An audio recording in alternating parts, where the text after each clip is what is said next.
gagasan pendukung.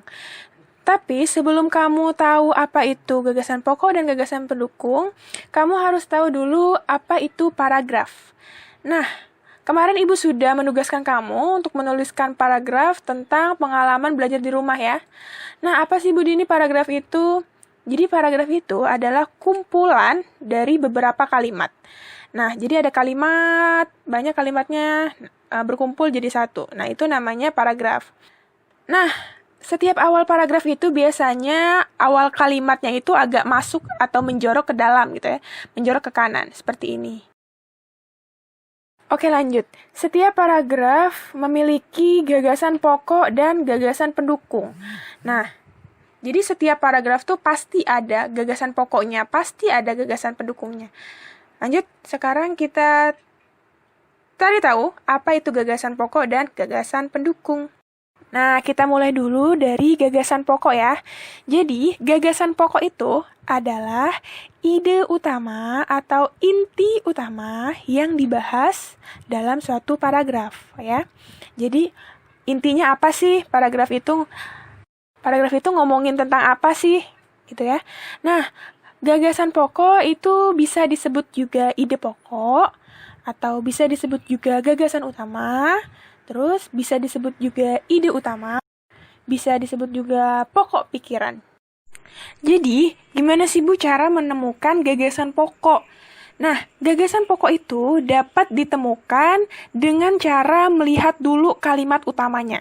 Nah, kalimat utama ini bisa terletaknya di awal paragraf, bisa juga di akhir paragraf, bisa juga campuran antara awal dan akhir. Tetapi, biasanya kalimat utama itu pasti seringnya itu berada di awal paragraf.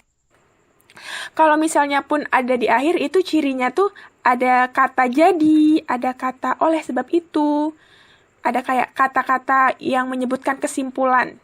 Ya, itu untuk yang akhir. Tapi biasanya, paling seringnya itu kalimat utama itu ada di awal paragraf atau awal kalimat. Coba kita langsung ke contohnya saja ya.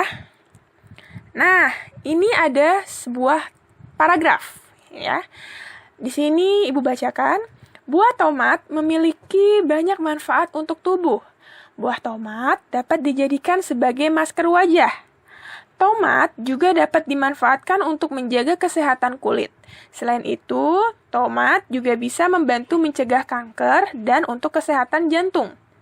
Nah, kira-kira ini kalimat utamanya yang mana?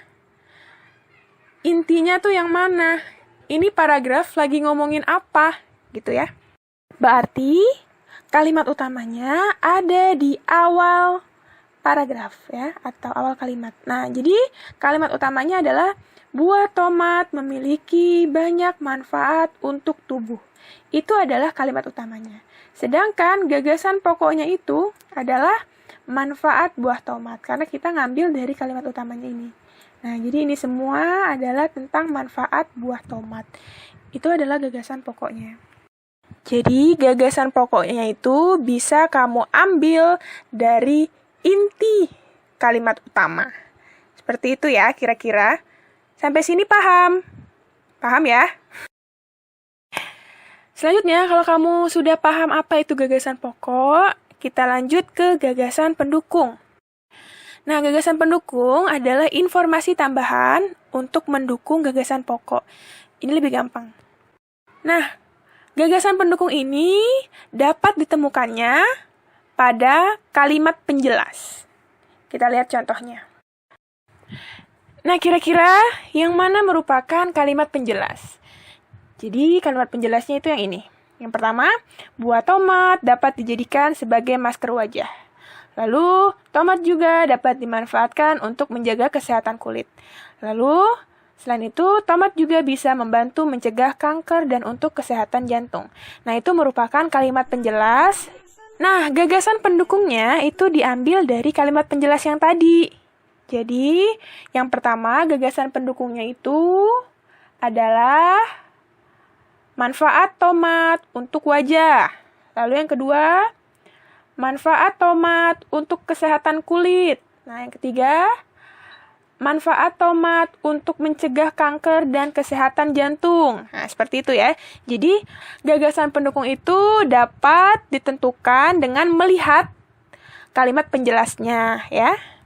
Oke, jadi kesimpulan dari pelajaran hari ini, gagasan pokok itu adalah inti dari teks atau dari paragraf. Gagasan pokok dapat ditemukan dengan mencari kalimat utama.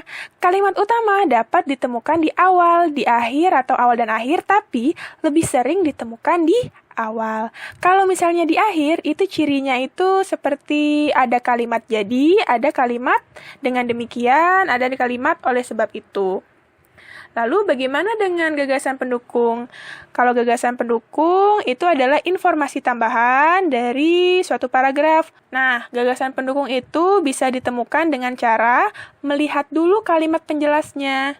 Jadi kalau sudah ketemu kalimat penjelasnya, baru dibuat gagasan pendukungnya.